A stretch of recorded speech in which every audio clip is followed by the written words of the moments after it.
Hello guys, welcome to my YouTube channel which is called World Current Static GK Platform. So today we are going to do the next quiz and the next questions MCQ questions about Indian polity, which is very important for all the competitive examinations, whether it is state examination or national examination, which is UPSC or PCS or SSC. So let's start the video. Let's start the quiz. So here is the first question. Under which Government of India Act Public Service Commission was established in 1926? And here are the four options: Government of India Act 1919, Government of India Act 1935, Government of India Act 1858, and Indian Council Act 1861. And the right answer is under Government of India Act 1919. And second question is, which act provided for the establishment of Federal Public Service Commission, Joint Public Service Commission under British rule in India? Here are the four options. सोचिए, बहुत ही simple question है. It was the Federal Service Commission and Joint Public Service Commission was established under Government of India Act 1935. Third question, which act provided for the establishment of Federal Court and Reserve Bank of India under British rule? Very simple, very easy. अगर आपने government of India act 1935 अच्छी तरह से पढ़ा है examination के लिए, तो आपको पता होगा कि ये जो फेडरल कोर्ट है, रिजर्व बैंक ऑफ इंडिया है, एस्टैब्लिश किया गया था under Government of India act 1935. Fourth question, direct election was introduced for the first time in India under which act? Here are the four options. सोचिए, very important. And the right answer is direct election was introduced for the first time under Government of India Act 1919.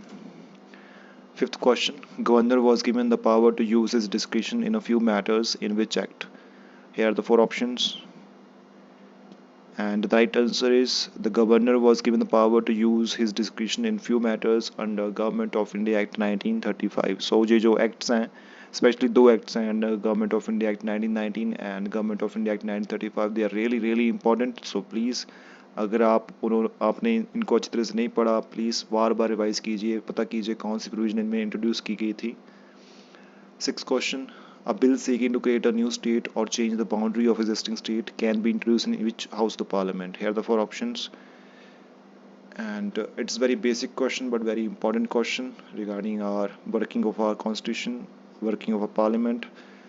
And the right answer is it can be a bill seeking to create a new state or change the boundary of existing state can be introduced in either house of parliament. Yes. Which article says that bill under Article 2 and 3 are not to be considered as a constitutional amendment bill?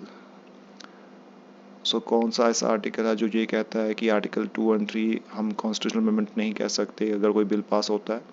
So it's mentioned in Article 4. Which state of India is presently in 2024 have the highest number of Lok Sabha seats? Very important, क्योंकि अभी भी election होके हटे हैं, तो आपको अगर आप न्यूज़पेपर पढ़ते हो तो आपको इसका आंसर पता होगा कि सबसे ज़्यादा लोकसभा सीट्स इस वक्त हमारे जो 18th लोकसभा इलेक्शन हुए हैं उसमें 2024 में किस स्टेट में है. Very important and very easy. अगर आप न्यूज़पेपर पढ़ते हो, अगर आप टीवी देखते हो, न्यूज़ देखते हो, जो कि बहुत ही इंपॉर्टेंट है किसी भी स्टूडेंट के लिए जो कॉम्पिटिटिव एग्जामिनेशन दे रहे हैं. So the right answer is Uttar Pradesh. It has 80 seats in Lok Sabha. Who was the first Chief Election Commissioner of India? And the first Chief Election Commissioner of India was, very important, Sukumar Sen. Yes. Who was the first chairman of UPSC in 1926 under British rule? Here are the four options. कौन थे जो first chairman थे UPSC के in 1926 under British rule? Here are the options and the right answer is Ross Barker. So हमने question कर दिए हैं, आप देख रहे हैं टाइमर चल रहा है. 10 क्वेश्चन थे, 5 मिनट्स में करने थे.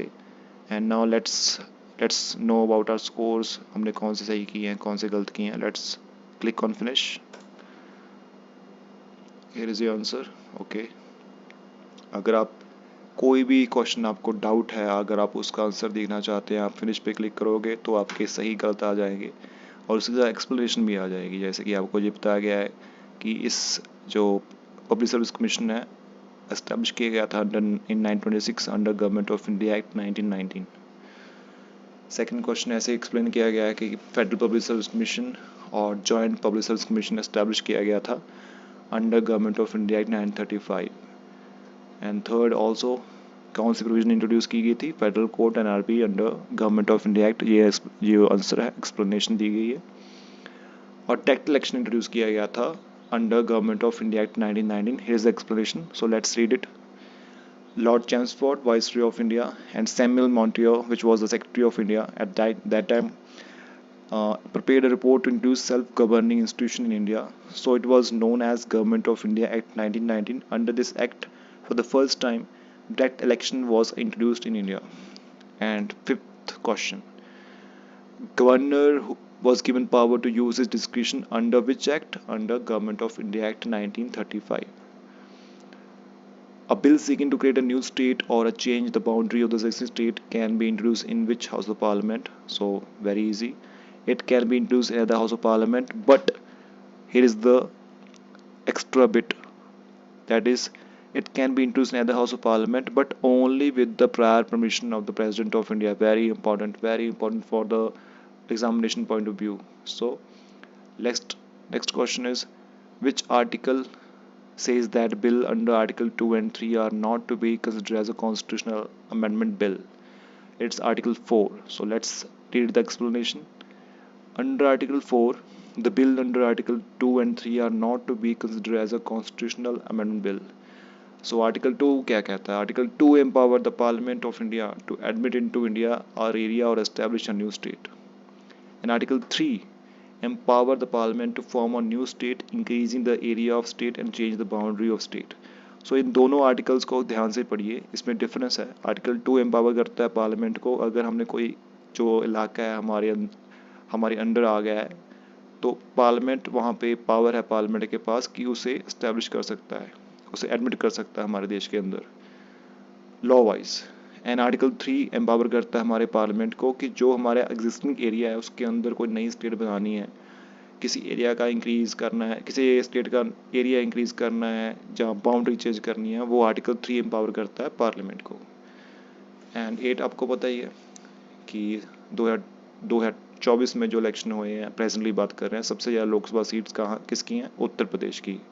उत्तर Pradesh has highest number of seats in Lok Sabha 80, and second highest है महाराष्ट्र की जो कि हैं 48, and third highest West Bengal have a third highest Lok Sabha seats which is 42, and the first chief election commissioner of India was Sukumar Sen.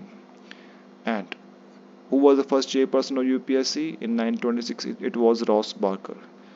So फिर से मैं आपको कहूँगा कि जो MC किया हुआ है इसमें जो क्वेश्चन बहुत इंपॉर्टेंट हैं, जो ट्रिकी भी हैं, वो है आर्ट जी वाला 7th क्वेश्चन। इसे अच्छी तरह से रीड कीजिए, अपनी बुक उठाइए, थ्योरी पढ़िए और इसे अच्छी तरीके से याद रख लीजिए। और एक और कि government of India act 1919 and government of India act 1935 they are really important, please read them again and again. जानिए कि उनमें से कौन सी प्रोविज़न किस एक्ट में इंट्रोड्यूस की गई थी, चाहे वो गवर्नमेंट ऑफ इंडिया एक्ट 1919 हो, चाहे वो गवर्नमेंट ऑफ इंडिया एक्ट 1935 हो, वो आपके लिए बहुत अच्छी होगी। और read an number of times, उनमें डिफरेंस पता कीजिए, क्योंकि कब बच्चे उसमें कंफ्यूज हो जाते हैं कि कौन सी प्रोविज़न किस एक्ट में, दोनों में से कई लोग गलत आंसर लगा देते हैं। जैसे कि फेडरल कोर्ट किस में इस्टेब्लिश किया गया था, रिजर्व बैंक ऑफ इंडिया कब इस्टेब्लिश किया गया था, तो कई लोग इसे गवर्नमेंट ऑफ इंडिया एक्ट 1990 लगा देते हैं। तो ये इट्स रियली लॉन्ग, आपके पास टाइम है, just read both these laws very carefully and in the end I will say कि अगर आपको ये MCQ वो अच्छा लगा हो तो प्लीज़ सब्सक्राइब कीजिए मेरे चैनल को, लाइक कीजिए, कमेंट कीजिए, शेयर कीजिए। और अगर आप इस MCQ को अटैम्प्ट करना चाहते हैं तो आप इस मेरी वेबसाइट पे जाके msciencematheducationplatform.in पे जाके प्रैक्टिस कर सकते हैं।